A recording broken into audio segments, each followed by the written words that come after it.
Hello, everyone, and welcome to another virtual research and restoration roundtable at the Rosand Library and Study Center at Save Venice. I'm Leslie Contarini, the Venice Programs Director of Save Venice. We are so glad that you could join us today to commemorate the 6th anniversary of the Rosand Library and Study Center, which opened on June 18th, 2015. Thanks to the generosity of our many supporters, the Rosand Library and Study Center continues to grow and flourish, expanding its reach through engaging programming and improving its collection through new acquisitions. Today's roundtable features 2 speakers and focuses on the Church of Santa Maria dei Miracoli. Our first presenter is Melissa Conn, the director of the Venice office, who in 2021 celebrates 32 years with Save Venice.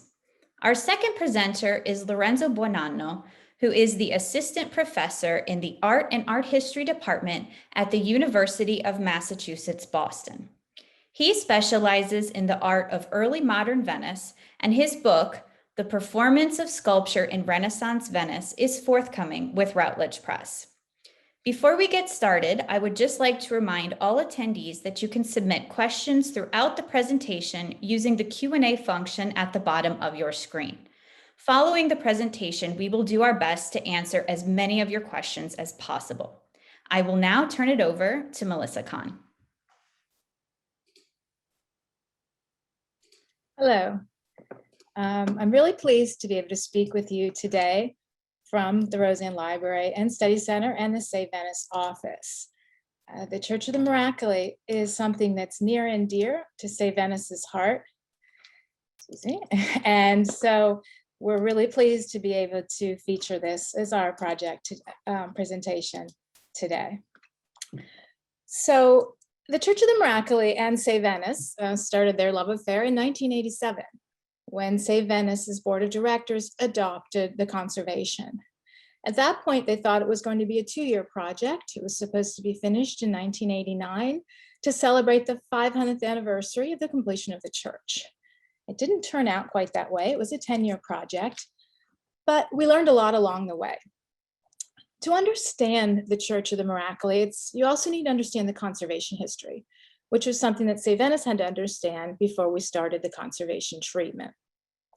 The Church of the Miracoli went through a lot of difficulties in the 19th century, which is typical in Venice after the Napoleonic suppressions. The church lost its nuns. It was the center for the nuns of the Poor Clare order, the Franciscans of the Poor Clares. And once they left, the church went through a decline and also a series of conservation efforts. And those conservation efforts really changed the interior in something somewhat unusual in that it brought it back to the original Renaissance form of what it would have looked like in the 1480s. So these conservation efforts, restoration of the facade, the roof, but also the removal of side altars and an organ and basically anything that wasn't original. So in this engraving from the 1840s, you can see when we still had side altars. This one right here and one on the side. The altarpieces from these side altars were dispersed after the 1860s. The Pittone altarpiece is in Scotland, and the Giulia Lama altarpiece is lost. Save Venice is now beginning to take great interest in women artists in Venice, and hopefully, perhaps with more research, the Giulia Lama altarpiece could be located. In this picture from before 1864, so before the big interior restoration of the church, you can see when there's still the organ that was removed and also the side altars that are not here, quite evident when you look at this picture of the church when it was empty in 1997. In the 19th century, many of the marble slabs were replaced, and it's a question that we're dealing with a lot now and also in the restoration in the 1980s to determine which are replacement pieces and which are not, because often the pieces are from antique quarries. And this is something that, the question is still out, exactly what parts. Most of the church is original. I don't mean to say that, but there are some changes with the slabs and changes the decoration. In the 1960s, after the big 1966 flood, there was another large restoration effort in the Miracoli from 1968 to 1974, funded by a German committee. And they placed a damp course at the base of the church, hoping to prevent the capillary rise of humidity after they had already repaired the roof and made structural corrections. This was a major effort. They also did forced heating and were checking the climate studies to see how the church reacted to humidity. Unfortunately, coming back to Save Venice, by 1987, the church was suffering.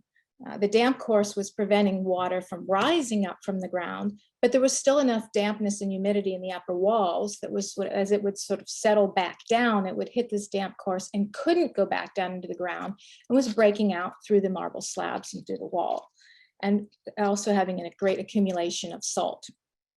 So Save Venice, when they launched their campaign, really changed the way they operated. It really put Save Venice on the map. We had 2 Regatta Week galas in 1987 and 1989 to raise money for the campaign, and also most of our newsletters were dedicated to it. So Save Venice really wholeheartedly put everything they had into the Church of the Miracoli for what would be 10 years. Here you can see the problems with the salts that I was talking about. You end up with these deposits. Salt is corrosive, it eats into the marble. So we knew in that restoration, we had to remove those salts. In this slide, you can see where the slab has been removed, and you can see the brick wall, various types of brick, and some remnants of cement. So the main restoration for this project was to desalinate. So we took off the marble slabs. They were soaked in vats of deionized water for 4 to 6 weeks, and then put back up on the walls after the salts had been removed. They were put back on the walls using the original system that the Venetians had used in the 15th century, which was to have a space between the brick wall and the marble slabs so that the air could pass and you could sort of dry out the walls and not have the salt go through to the slabs. So this was a system using copper hooks. And to do that, cement had to be removed for the walls that had been added in the 19th century. The slabs had been reattached with Portland cement, thinking that was better than leaving the airspace. They were incorrect.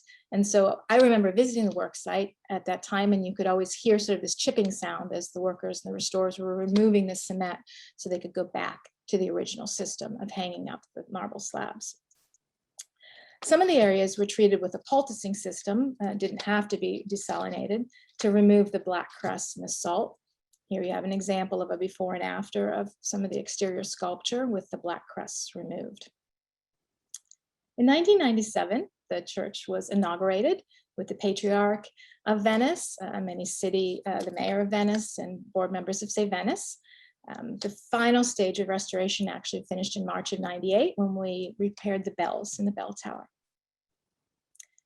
A book on the Church of the Miracoli came out in 2003 with some support from Save Venice, and this is essentially the Bible of the Miracoli. It tells you A to Z, the history, the conservation, the recent conservation, just about anything you would ever want to know about the Miracoli is thankfully recorded in this publication.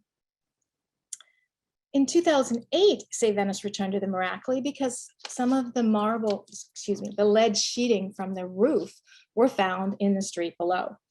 Luckily, it didn't hit anybody, but it did cause great alarm. So scaffolding was put up and many sections of the lead roof were reattached.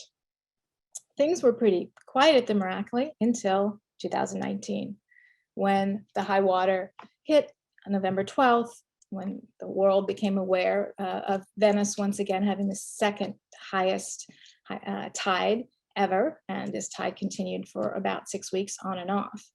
But the Miracoli was hit the first night on November 12th. The Miracoli is pretty high, so it wasn't something that we normally thought about the Miracoli flooding. Only the presbytery area under the high altar tended to go underwater, but not the main body of the church. But when the water hits about 175, that's when the water starts to come in. And so immediately, Save Venice had launched the Immediate Response Fund in America Loves Venice, and we had funding to first rinse the Miracoli and bring in restoration experts to do this, rinse the floors, and then study the floor to see what damage had been done.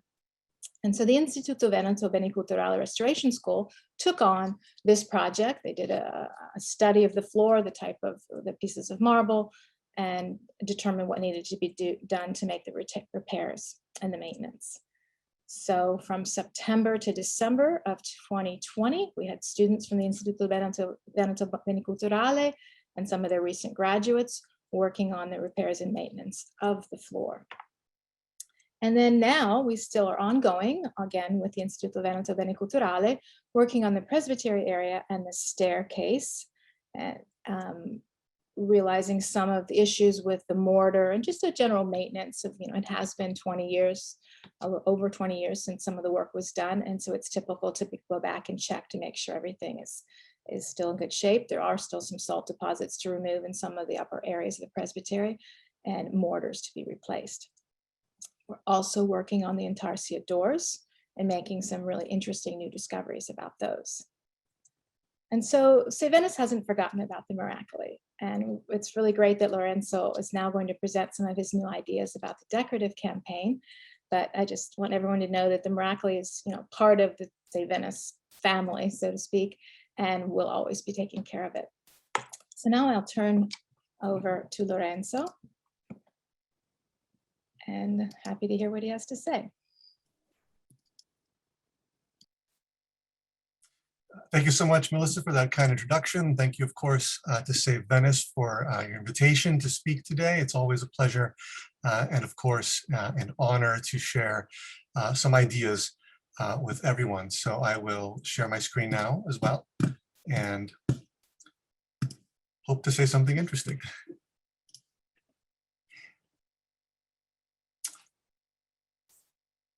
Built to house a miracle-working painting of the Virgin Mary and Christ Child, the small church of Santa Maria dei Miracoli by the sculptor and architect Pietro Lombardo and his workshop has long been admired for its rich architectural and sculptural ornamentation, which have earned it the nickname the Jewel Box of Venice.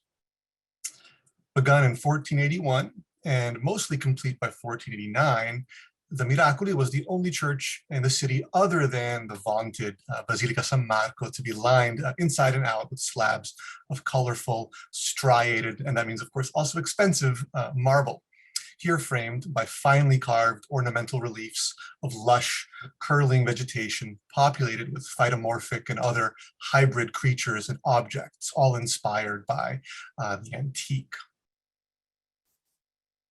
The lavish decor of the ensemble certainly speaks to the devotional zeal and pious expenditure that the miracle-working image seen here above the altar inspired among the Venetian populace. And the building's classicizing architectural and decorative language foregrounds the up-to-date taste, both of its architect and, of course, of the overseers managing the project. Still, the overall effect of this splendid, dense, almost scintillating surface, like Pietro Lombardo's architectural oeuvre in general, is sometimes dismissed as merely ornamental, even pictorial, rather than physically assertive. A judgment that's perhaps conditioned by the canonical status of Florentine Renaissance architecture with its sparer ornamentation, as well as a modernist preference for structural and formal clarity over surface effect.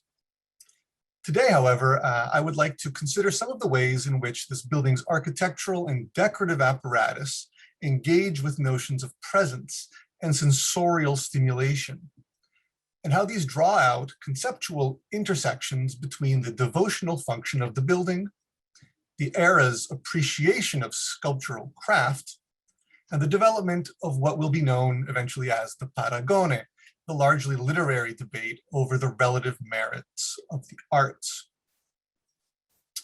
So although this debate was already a rhetorical cliche by the mid-16th century, fundamental texts of early modern art criticism, like Paolo Pino's Dialogue on Painting or Giorgio Vasari's Lives of the Artists, chose to illustrate its central themes with an anecdote set in late 15th century Venice, harkening back to a time when creations like the Miracoli loomed large in the imagination. In a familiar episode told by both Pino and Vasari, the young Giorgione creates a painting with a single figure that's seen from different angles in reflective surfaces, so polished armor, mirrors, and significantly the water of a pond. He thus displayed the chromatic and luminous effects that only painting supposedly could achieve, while also dismantling the argument that only sculptures offered such multiple viewpoints of a figure. And in fact, that painting could show these views simultaneously, which a sculpture naturally cannot. Giorgione's panel has never come to light, and Pino's and Vasari's accounts have been challenged.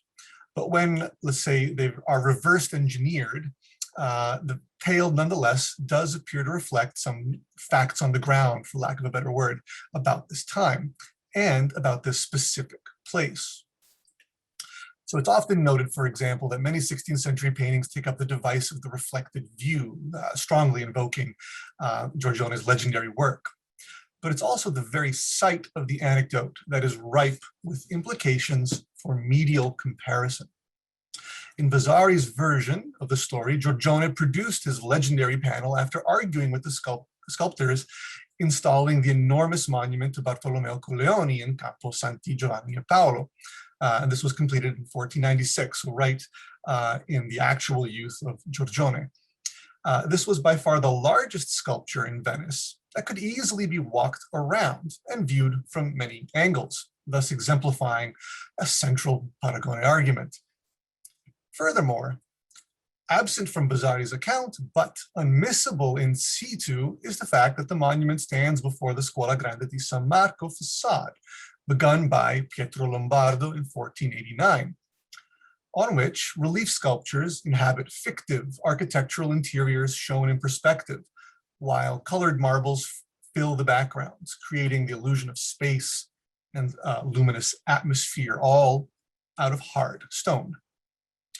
Giorgione's purported discussion with sculptors over the limitations of their medium then was set before this enormous translation of pictorial devices into a work of architecture and sculpture, one of the largest and most conspicuous to be seen not only in Venice, but really in the entire peninsula. Not long after, in the nearby church of San Giovanni Crisostomo, Pietro Sant'Ullio would create the closest sculptural equivalent of a painted altarpiece to be seen in Venice, not only because of its dimensions and size, but also for its composition, perspectival construction, and attempt at pictorial, almost atmospheric relief carving in the space above the main figures. I should also note these are all works restored by Save Venice. Tullio's altarpiece was soon joined across the nave by Giovanni Bellini's last altarpiece, which displays the painter's ability to recreate the sculptural material and ornamentation typical, especially of the Lombardo. Inside this small church then was one of the few instances in early 16th century Venice, maybe even the only instance, in which two large-scale works of the same object type and format, one a sculpture, the other a painting, and both of them signed, faced each other so directly, at so close a range and in so public a space.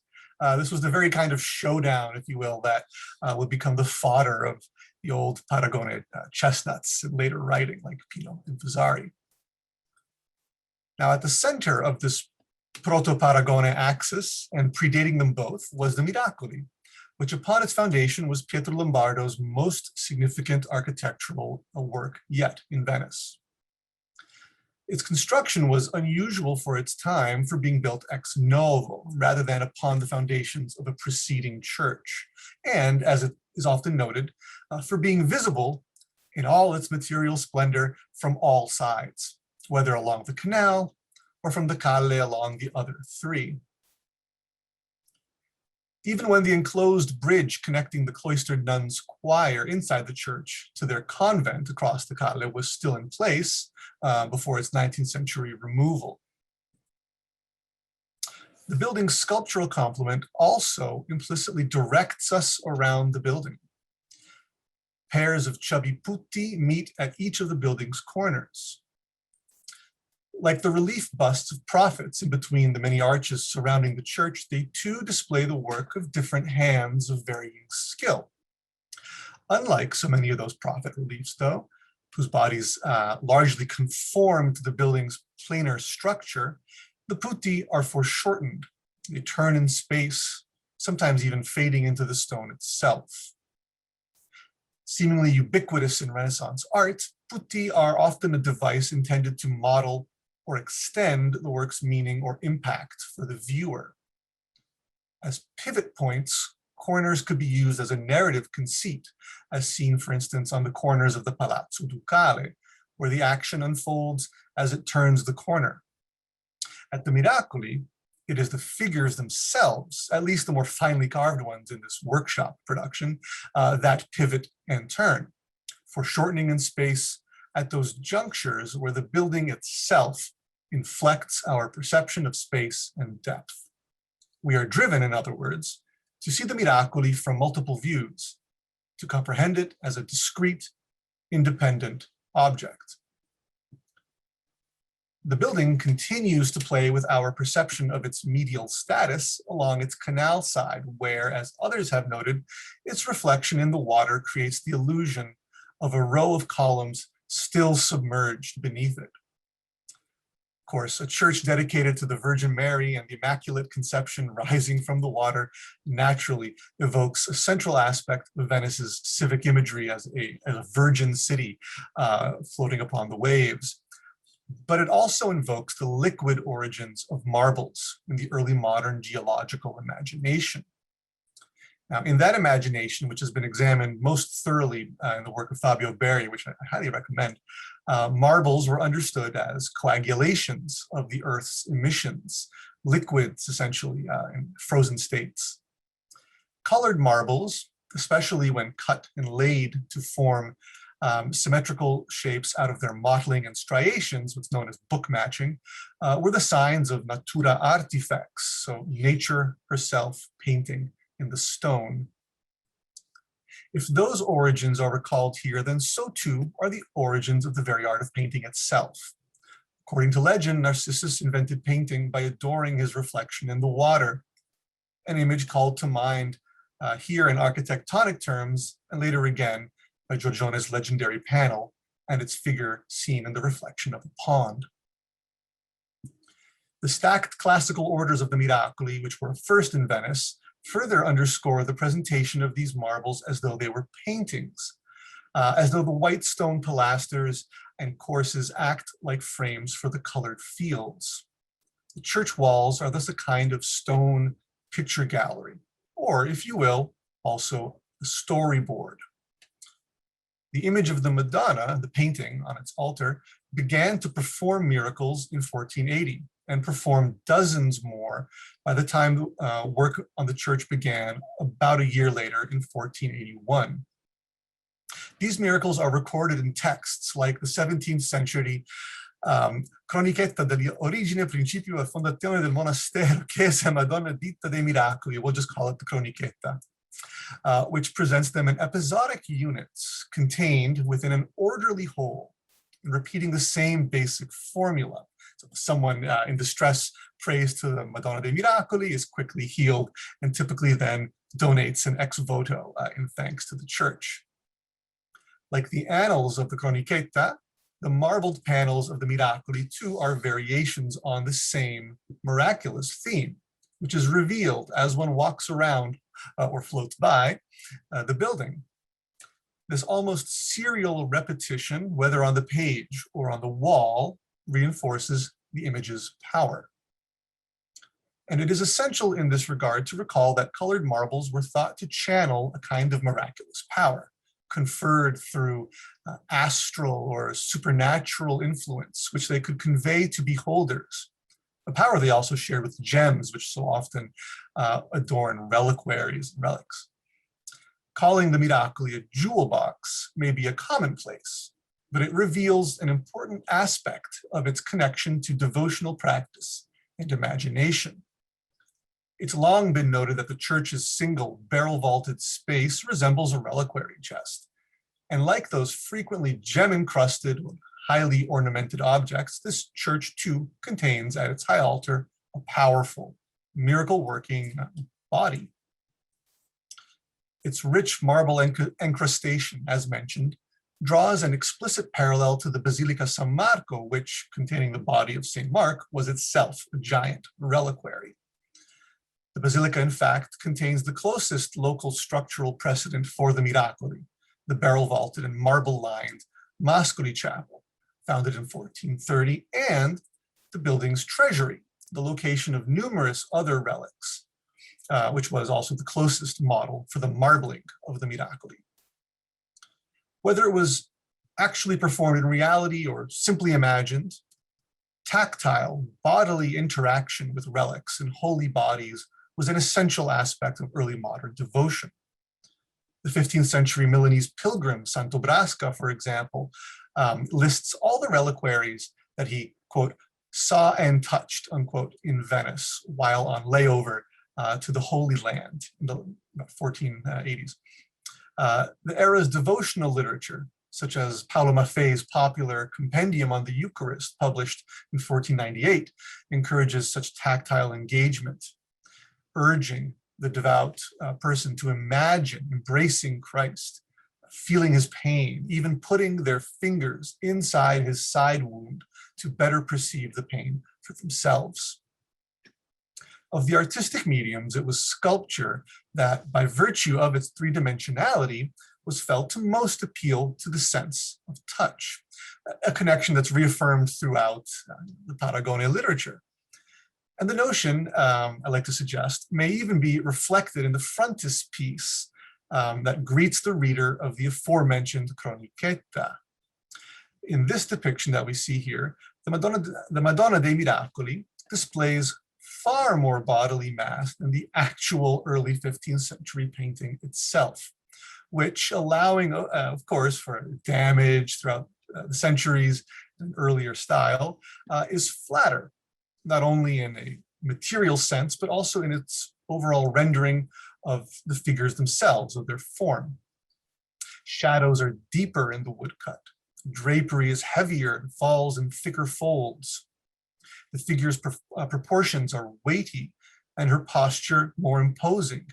Notice also how in the woodcut we see her legs taper, her ankles are together, making her upper body kind of bulge out. Even the painting's little bit of spatial pictorial context, so the scenery, so to speak, the flowery patch of grass below that implies a horizon line, is omitted in the woodcut, replaced with a strong shadow implying physical presence. Notice how the shadow goes all the way around the object. The woodcut effectively renders the small painting an imposing sculpture. Despite its popularity, the typical view of the actual image would have originally been partially obstructed, as it was displayed behind a gilded metal grille, opened only for special occasions. We might consider then that the architectural and sculptural apparatus of the Miracoli, much like reliquaries, tabernacles, which also concealed their contents while communicating their power, served not just as a container, but also as a kind of amplifier, extender, or projector of the image inside, a reinforcement of its potential somatic effect. Although the ornamental carving is to an extent generic, for this type reappears throughout Lombardo oeuvre through the turn of the century, it's nonetheless inflected by its context. In a church dedicated to the Virgin, lush vegetal motifs conjure up the flowers within the painting itself, and of course the fertility and fertility of the Virgin. And their delicately carved passages provoke tactile stimulation. To better grasp this appeal, we may turn to the enigmatic Hypnerotomachia Polyphili, in English rendered as the strife of love in a dream, composed in the same years that the Miracoli was being constructed and published in Venice in 1499. Now, who exactly wrote the book remains a mystery and a hotly debated topic, but the most likely candidate was a friar living nearby in the convent of Santi Giovanni e Paolo, so next to the Scuola Grande di San Marco, and as we've seen, a mere stone's throw from the Miracoli. The book is largely the first-person narrative of its protagonist, Polifilo, whom we see here wandering about a vast, fantastic, imaginary dreamscape in search of his lost love, Polia, And along the journey, he stumbles upon and describes imposing ruins, objets d'art, and magnificent buildings sheathed in polychrome marble, adorned with dense carvings of the same decorative repertoire as the work of the Lombardo, exemplified again best at the Church of the Miracoli. Polifilo's response to the art and architecture of the dreamscape is intensely sensual. He examines the expertly crafted sculptures closely and with unusual technical specificity. He marvels, for instance, at a large vase carried in a procession, which is shown here. He tells us that although the object is carved from a single unbroken piece of stone, the intricate vegetal reliefs lining the object's belly are so thoroughly chiseled out from the stone that they appear to float before it. The tails of the two lizards at its peak transform into fronds, fronds carved almost free of the vase's body, which allowed one to see through to the background, that is, to the solid surface beneath. His language is "in fundo cioè il plano sodo subsidente della corpulentia," end quote. The tendrils climbing the vase's belly also seem to float free of the stone core. Quote, "They are only beneath the leaves, only beneath the leaves had a thin ligature, un tenue relicto, been left to connect the free pierced foliage with the base, which, as Polifilo has judged, were, quote, raised nearly an inch from the mass behind them, dal subiecto separato quasi policario," end quote. To convey this measurement, Polifilo borrows a word from Pliny the Elder, the ancient Roman writer and natural historian. The word is policario, so a rare adjective sharing the same root as the Italian pollice for thumb, perhaps better understood then as by thumb, thumb-wise. The word implicates the bodily origin of the inch as a unit of measure, as well as the manual means that Polifilo used to gauge that hollow. Polifilo's accounts of imagined sculptures displaying fine pierced drill work of the branches or swelling locks sculpted perfectly with the coils hollowed out masterfully by the drill could just as easily describe actual works from the Lombardo oeuvre. Works like the Miracoli vegetal reliefs or those on the famous sarcophagus of the Giovanni Zanetto tomb in Treviso exemplify the finely chiseled undercut carving that the Lombardo had mastered and that Polifilo praises throughout the Hypnerotomachia. Here we see under and behind birds' legs, through the tendrils, the leaves and stalks. Sometimes these are anchored by a tenue relicto, all the way down to the surface of the material core. This approach is not restricted to vegetal motifs. Deeply drilled hair curls were essentially a trademark of Tullio Lombardo in the 1480s and 1490s, displayed to greatest effect on the double bust now in the Cadoro Museum, an object for a private context meant to be examined and appreciated up close, and which may even have inspired one of the imagined ruins of the Hypnerotomachia that we see here on the right. Here, Tullio has excised and drilled into the male figure's corkscrew curls to the point that many curls are discrete from one another. The viewer can see under and through them, down to the level of his scalp, or rather, again, to borrow Polifilo's words, through to the background to the solid surface beneath, il plano sodo subsidente della corpulentia. It was for this type of remarkably delicate and daring carving that Pomponius Gaudicus would praise Tullio in his De Sculptura, or On Sculpture, of 1504, the first published treatise on sculpture in the Renaissance, and written while Gaudicus was studying nearby in Padua, a city with works by Tullio Lombardo, of course, and not far from Venice. Gaudicus, a consummate humanist, couched his praise in the framework of rivalry, specifically one between the Lombardo and Antonio Rizzo, the other preeminent sculptor-architect of early Renaissance Venice, who had established himself in Venice several years prior to the arrival of the Lombardo. Now, rivalry is another trope dear to the Paragone, and it's redolent of its rhetorical kind of constructs. Competition in the period, and especially when it concerns sculpture, is in reality quite complex. Sculptors would often have to collaborate or subcontract work to each other. And it's perhaps better understood then as critical exchange, comparison, admiration, and emulation.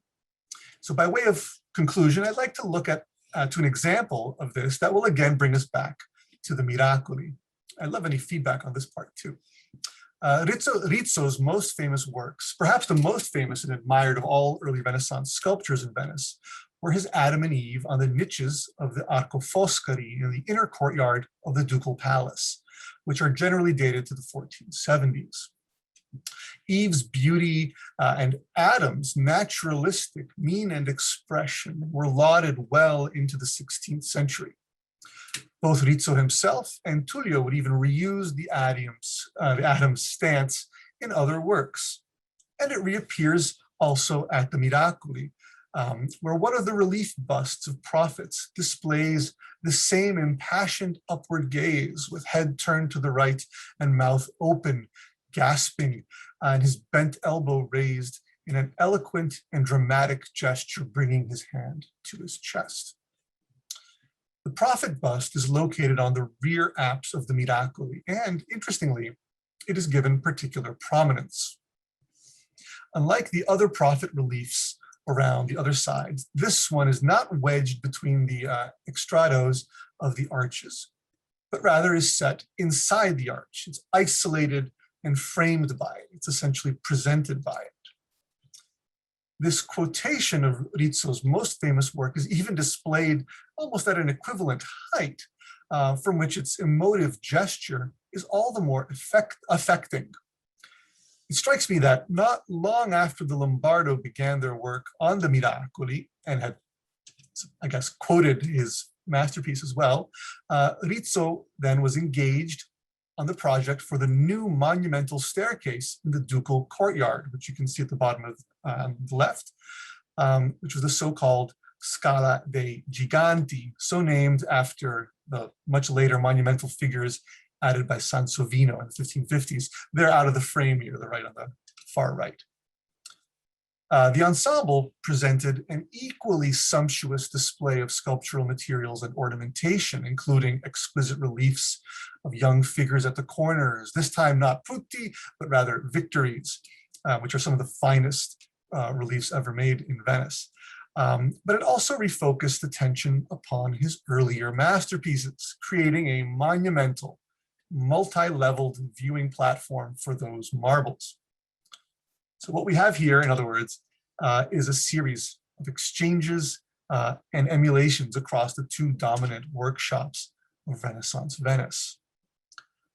All this simply to say, in conclusion, is that like a reliquary, even like its main referent, the Basilica di San Marco, the presence of the Miracoli can be felt well outside of its walls. Thank you so much for listening. Thank you, Lorenzo. It's always wonderful to look at the Miracoli or think about the Miracoli in slightly different terms. So what do you think? Do you think the Miracoli is best understood as sculpture or as architecture? Oh, that's a great question. I think those kind of boundaries are, to a certain degree, somewhat artificially kind of constructed as part of the aftermath of debates like, the Paragone that's in so much literature, which by its own literary nature, because the Paragone goes back centuries really, sets things up as a either or, as a binary opposition. I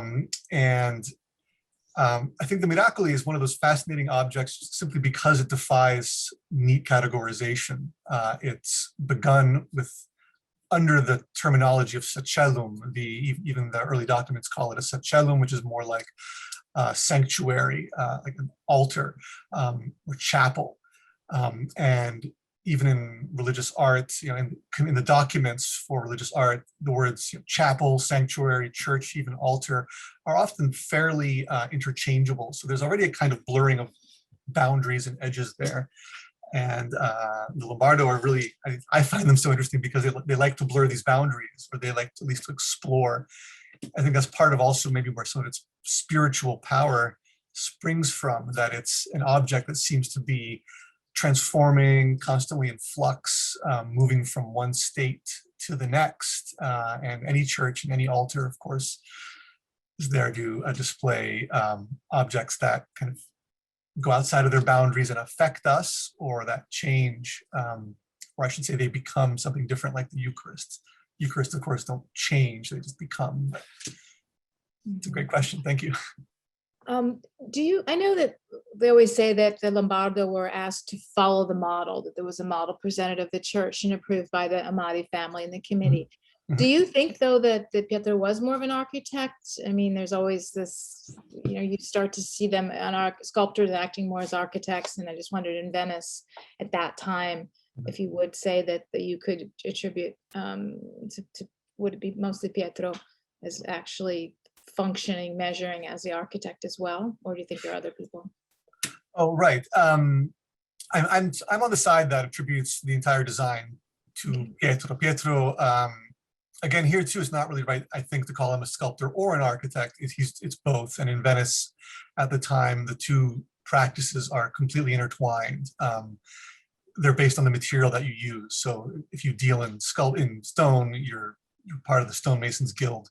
And you might carve sculptures, and you might design buildings, and you might make decorative elements, and you might make freestanding figure sculpture too. So even there, the practice is completely intertwined. And this kind of plainer, pictorial, colorful aspect to his architecture had long kind of condemned him to being called a mere decorator. And his main competitor, Mauro Codusi, who uses that kind of ornamentation less, as being considered the more true architect. But calling someone a true architect, again, is a bit anachronistic. No one would have made those distinctions back then so much. Okay. We have a question about the bridge to the convent, which we know that it was just the access that was torn down for structural problems in the 1860s. And I think what you showed was a reconstruction of it that someone put together. I know I've seen that version of it, the photo. And there's a question about that. So apart from your PowerPoint where you showed the connection from the Poor Clares convent to the church that led over into the second story barco. Right. Yeah, we can. Yeah, I can reshare if you like. Yeah, if you can reshare it. This just comes right out of the Miracoli Bible. Right. Yeah. So I couldn't remember. It is, I think, they talk about somebody actually putting it like Photoshop, not photoshopping it in, but at that point it may be, I have to look at the caption, that it may not actually be the original version, but it was sort of trying to see what it would look like if it was there. I'm not sure. Yeah, that looks like canvas draped over a framework to me. Right. So it was the idea. All right, so this was likely added when it was decided to also open the convent, which was not part of the original plan, but was permitted by Sixtus IV. So on the right there's the convent. Of course, since they're cloistered nuns, they're not supposed to go outside. So this was their, their access. Right. No, it's unfortunate. It would be very interesting if that still existed. It gives you that idea of the bridge of size and the sort of connecting of Venetian buildings that we've lost to a certain extent. Yeah. But it is an interesting image. Okay. Shall I unshare, or should I leave this up in case people have questions? Yeah, they may have other questions associated with that. Let's see.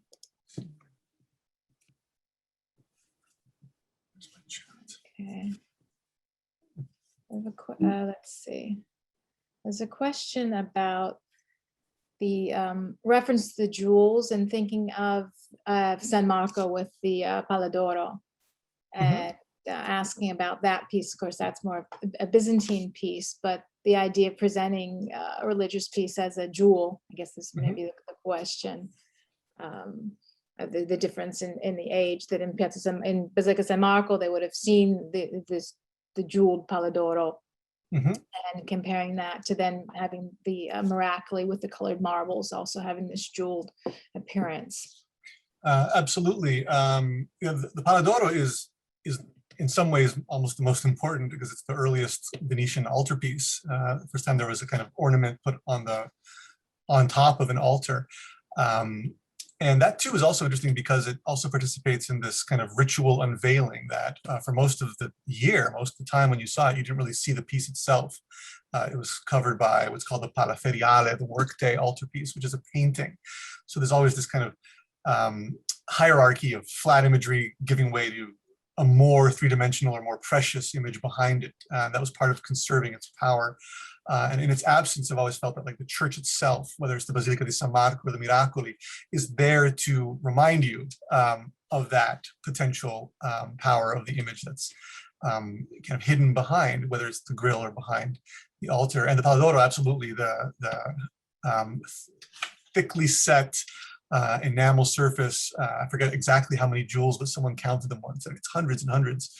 And one pilgrim, I think it was Barbatre, a Frenchman, said, I think that you couldn't possibly add a single more gem to this ensemble, which was an accretion, to finish answering your question, an accretion of different phases from the 1000s up to the 1200s.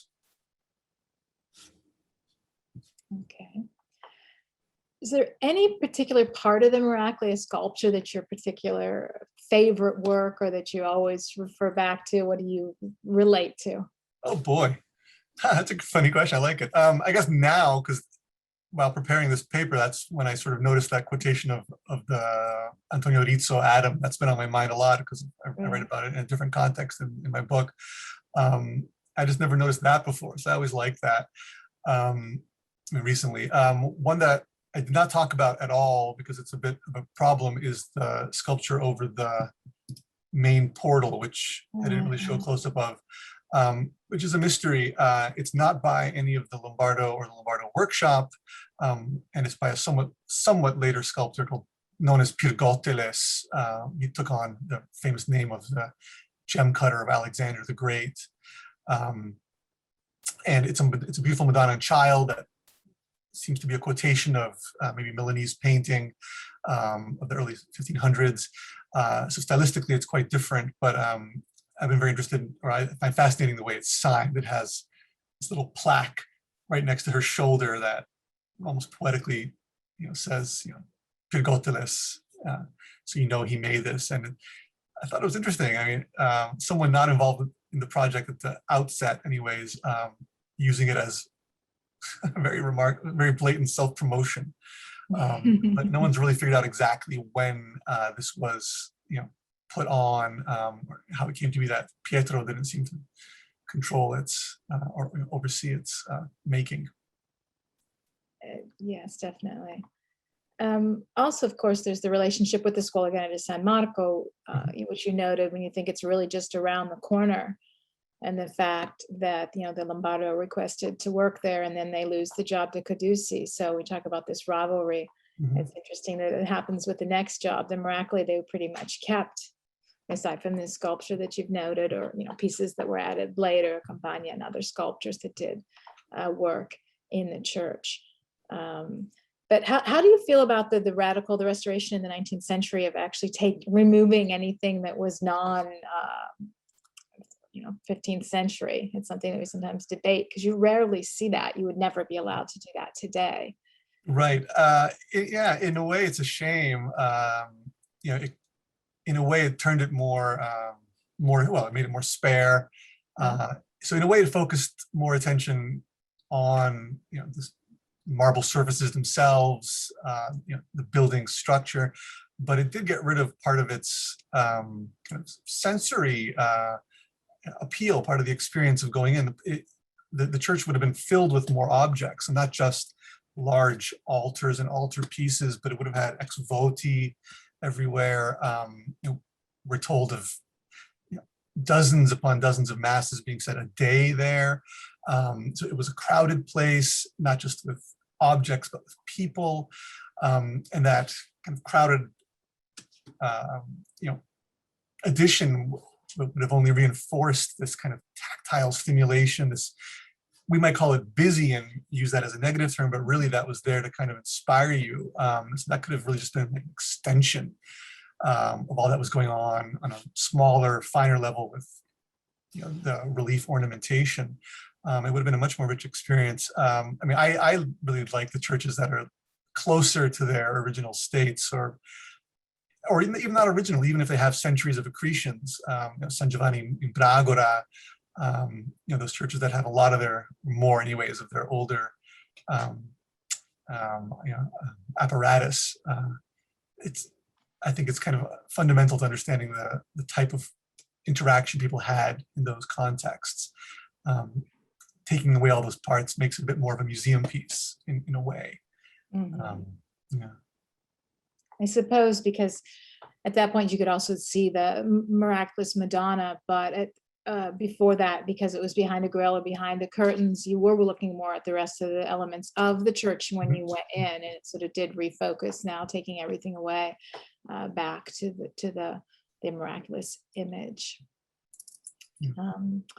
So I know that there's another question about the marble slabs being in the sheetings, maybe being left over from San Marco. Do we have, you know, any idea about the Lombardo, and they would have been supplying the pieces of marble? It's usually part of the contract. I'm not sure if this contract, no, that stone and the marble, or if there's any clarity, or that's an old legend, I believe, that is totally just popular legend and not true. I've even heard the gondoliers tell me that once.